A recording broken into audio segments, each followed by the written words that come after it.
Shopping ടൈമിൽ കാമുകി photo അയച്ചില്ലെങ്കിൽ സംഭവിക്കുന്നത്. ഞാനും നിന്നെ പോലൊരു പുൽച്ചാടി. ഇന്ന് ഡ്രസ് എടുത്തിട്ട് എനിക്ക് ഫോട്ടോ അയച്ചു തന്നില്ല. ഇപ്പൊ ശരിയാക്കി തരാം. ഫോട്ടോ അയച്ചോ നീ? എന്തായിക്കാൻ? എന്റെ അനിയത്തി കൂടെ കിടന്ന് ഉറങ്ങുവാടാ.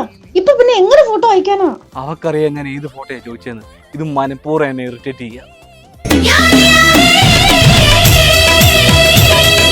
അപ്പോ ആ ഡ്രസ് ഇട്ടോണ്ടുള്ള ഫോട്ടോ ഇട്ടാ ചേട്ടൻ നോക്കൂല അല്ലേ? ഞാൻ നോക്കില്ല, എനിക്ക് നോക്കേണ്ട കാര്യമില്ല. ഞാൻ നോക്കില്ല.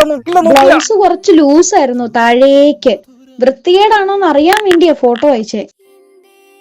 മയിലാട്ടത്തിൽ കരകാട്ടത്തിൽ ബാക്കിയുള്ള കാമുകന്മാരെ പോലെ സൈക്കോ ബോയ് ഫ്രണ്ടിനെയാണ് നിങ്ങൾ കിട്ടേണ്ടിരുന്നത്. എവിടെ പോവാ, എന്ത് ചെയ്യാ, എന്താ കഴിച്ചേ, എപ്പോഴും എല്ലാം ചോദിക്കുന്ന ഒരുത്തനെ. ഇതിലേതേലും ഒന്നും പറഞ്ഞില്ലെങ്കിൽ അപ്പ ചേട്ടൻ സൈക്കോ ആയിട്ട് ദേഷ്യപ്പെടും. സൈക്കോണഞ്ഞ്